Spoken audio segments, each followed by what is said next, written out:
Hey guys, it's Keisha here. Welcome to my channel. If you're new, welcome back. If you've been with me for a while, I decided to do this video today, even though I've been deliberating about it for a long time, because everything that's going on right now,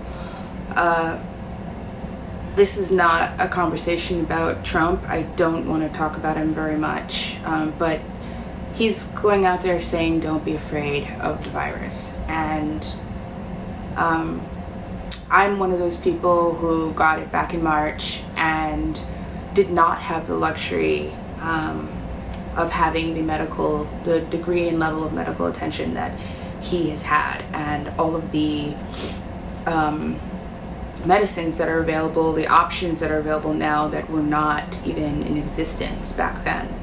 Most of us Americans will not have the access that he has to treatment. And so I wanted to talk about my experience and what living through COVID was like, and living with COVID. It's completely changed my life. And I gotta try not to get emotional because no one really knows what this is like until you go through it. And like, I wouldn't wish it on my worst enemy, this experience on my worst enemy. I was one of those people who wasn't saying that I hope he dies or whatever. Like, I think that it's a terrifying experience, and when you don't have the treatment options and you have to just go through it, or your body is just not strong enough, it is the worst experience I've ever had in my entire life. So I just want to say that you need to be afraid, that people should be afraid of this virus, because trust me, what you go through is not worth it. Like, it's not worth it. Whatever, not wearing a mask, whatever, it's not worth it. This experience is not worth it. I'm going to try to keep this as concise as I possibly can. My experience was very extensive and has been very extensive. Let's just dive right in. So like I said, I got sick back in March. It was the second week of March. My wife got sick first. She started having fever, started feeling kind of run down, then had a fever. Coughing came a little later. She had a fever for about 10 days before it started getting really scary. And I got sick 5 days after my wife.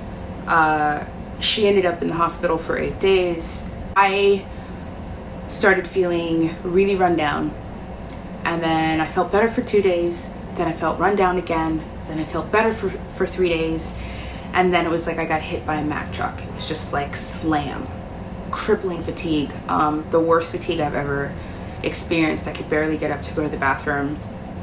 I was alone at the time because my wife was in the hospital, and so I had to like crawl just to like try to make myself something to eat. I had all the weirdest symptoms. I did not have respiratory problems. I did have some coughing and some tightness in the chest, but I think it was mostly because my GI got wrecked. Like, the virus completely attacked my gastrointestinal system. I couldn't eat anything, and it wasn't because I was nauseous. I basically, any kind of food would cause like a kind of paralysis where I couldn't move. I got extremely dizzy, I couldn't move, and my breathing got really shallow for about 40 minutes until the food started to kind of clear my stomach. It just, by the second week, I was starving for 2 weeks. I had tachycardia, which is increased heart rate. My resting heart rate got up to 125. I've never had a problem with my heart. My blood pressure was, the highest it got was 150 over 101. I never had high blood pressure. I lost the use of my hands for a few days, and then it was just complete numbness, and I couldn't really use them, and my hands have been weird ever since, kind of weak ever since. My whole body felt like it was on fire. I felt like I was burning from the inside out. I had a vice on my chest. There were nights where I thought I was having a heart attack. I would wake up to catch, because every time I'd lay flat down, my chest would seize up. I remember being in a telemedicine with one of my GIs. Appointment with him, he told me to go to the ER because he thought I was having a heart attack. When I was really starving, my temperature was dropping to 96.5. It was getting really low. There was just so much. There were so many symptoms. And the reflux was, I've never really had reflux. I'm the kind of person who's maybe had reflux once or twice a year, and it's usually like a little indigestion that I don't need to take anything for. I eat very clean for the most part, and all of a sudden my body just went into full rage. Like, the acid reflux was unbearable. It's in my ears, through my nose, like through the mouth, raging constantly for 24 hours a day, just non-stop. I ended up having to get on some pretty heavy-duty antacids to try to calm it down, and even on the heavy-duty antacids, I was still having reflux every day. I still have reflux every day. It's 7 months later. I eventually was able to start eating again, very, very slowly. It took over a month and a half to get my calories to a decent level. I lost about 10 pounds, and to this day, I'm still taking a little bit of a meal supplement to try to keep my calories at a reasonable level, because if I take the meal supplement out of the mix, I will start to lose even more weight. I'll be below my calories that I need to have. In the beginning, I was maybe having 200 calories a day, and then I was slowly able to get up to 800, then 9, then 1,000, then 1,200. Now I'm at 17 with the meal replacement.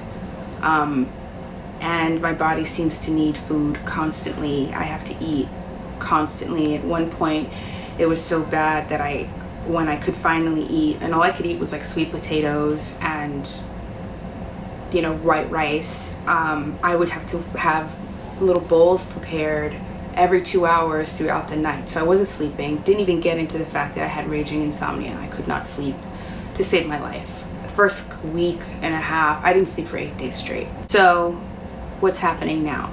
First, I just want to say that I thought I was going to die for 3 months. I was bedridden for 3 months. This is someone who is a dancer, who's a certified yoga instructor, who taught dance for 8 years straight. I historically have been more fit than most people. 7 months in now, I'm dealing with constant feelings of illness. I go up and down. It started to become cyclical. Like, I start feeling better. For a long time, it was just at midnight. I feel better at midnight. Like, right before I have to go back to bed, wake up the next morning feeling horrible. So then it started getting a couple more hours, a few more hours, then a day, then maybe 2 days, then sick again, then 3 days feeling better, then sick again for 5 days. And it slowly, up until June, mid-June, I was bedridden up until mid-June. And then I could start moving around again. And people in my family were like, how are you still sick? And I'm like, I don't know. I went to the ER 4 times and no one knew what to tell me. I didn't have a respiratory reaction to the virus. I noticed that IVs worked really well, that IVs were helping me quite a lot. I ended up having telemedicine with a cardiologist, and she was like, you need to get IVs regularly. I don't think I would have made it if I didn't have IVs. I had at least 10 IVs. I seriously looked like I'd been mainlining. My arms were so riddled with puncture wounds from just the sheer number of IVs that I'd been doing, and then also all the going to the ER and having all this testing done, and then talking to doctors and having more testing done. I've had CAT scans, I've had ultrasounds, I've had an endoscopy, I've had blood work, beyond blood work, I've had a million stool tests, and I'm not done. COVID has affected my thyroid, and now we need to monitor me for hypothyroidism. There's been some damage to my thyroid. I am still on an extremely restricted diet. I can't eat so many foods. I have a dairy allergy now. I was not lactose intolerant before. Someone's jamming out there. I was gluten-free before I got sick, but now there are so many foods I can't eat. I can't have onions, I can't have garlic, I can't have celery, I can't have mushrooms, I can't have cantaloupe, I can't have strawberries, I can't have spinach, I can't have so many things. I can't drink seltzer, I can't drink anything that's not water. I can't have green tea. I'm a matcha addict. I can't have matcha. I can't have chamomile. I have allergic reaction to chamomile. I can't have bone broth. So many things. And we have people out there saying that there's nothing to be afraid of. That this illness, you know, very few people die from it. And first off, can we at least acknowledge the pain of all the people that have lost family members? Can we at least acknowledge those people and their pain that they're experiencing? Because every time someone says that, it diminishes their pain. I don't know when I'm going to feel better. And there are many of us who survive who are just sick now. We're sick all the time. And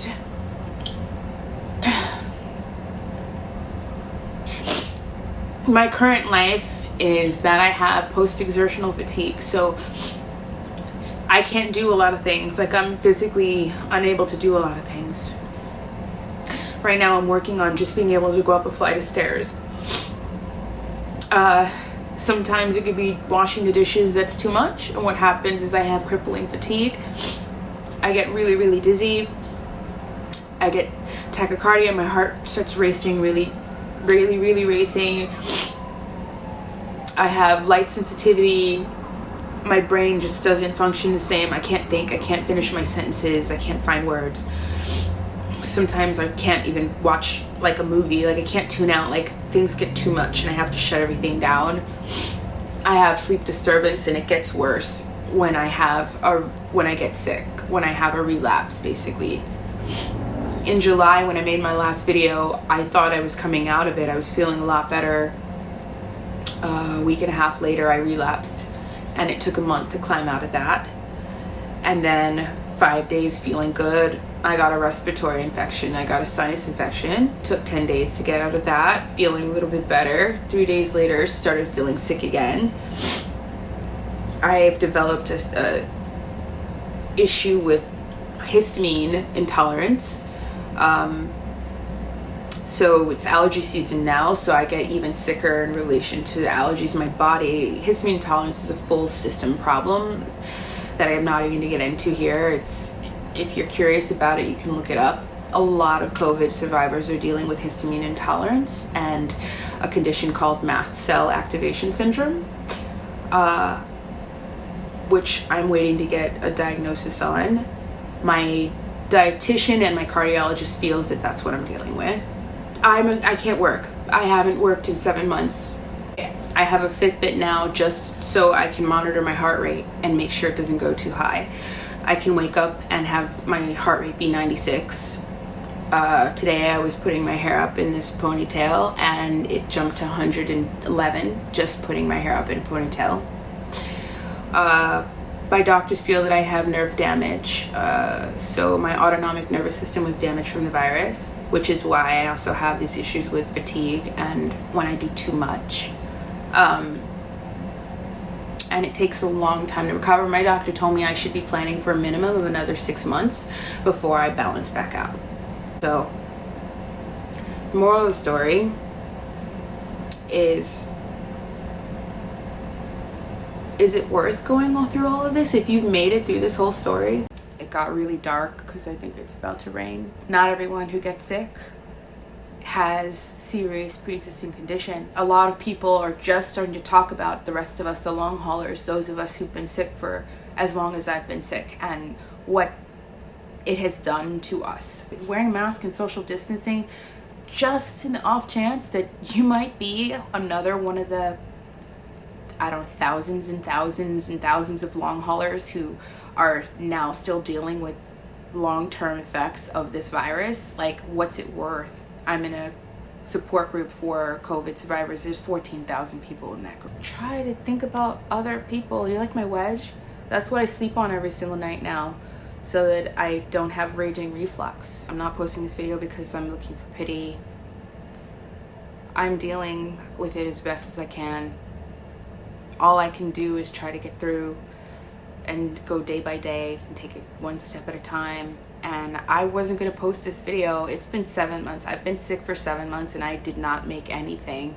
But I just think it's important for the people to know what some of us are, a good number of us are experiencing who have survived COVID, and what that means, what it has meant for us in terms of long term. And then also for those of you who might have family members who have had the virus and you're wondering why they're still sick. They're not making it up. It's not in their head. This is reality. This is a reality we all have to deal with. And we need your love and your support and your understanding. You know, if you are also a long hauler and you're seeing this video, show this to people who are questioning you. You know, let them know, like, see that there's somebody else that's going through a lot of the same things you're going through. So many of us have this cyclical illness where we feel better for a while and then we get sick again and we feel better and we feel sick again. I wish that everyone is safe and healthy out there. I don't want anyone else to come down with this virus. I had to turn the light on because it's just getting really, really dark. But that's basically my COVID story. I hope that this video is insightful in some way. Please take care of each other. Please take care of the ones around you. And that's pretty much it. I will see you next time, hopefully sooner than later. Bye.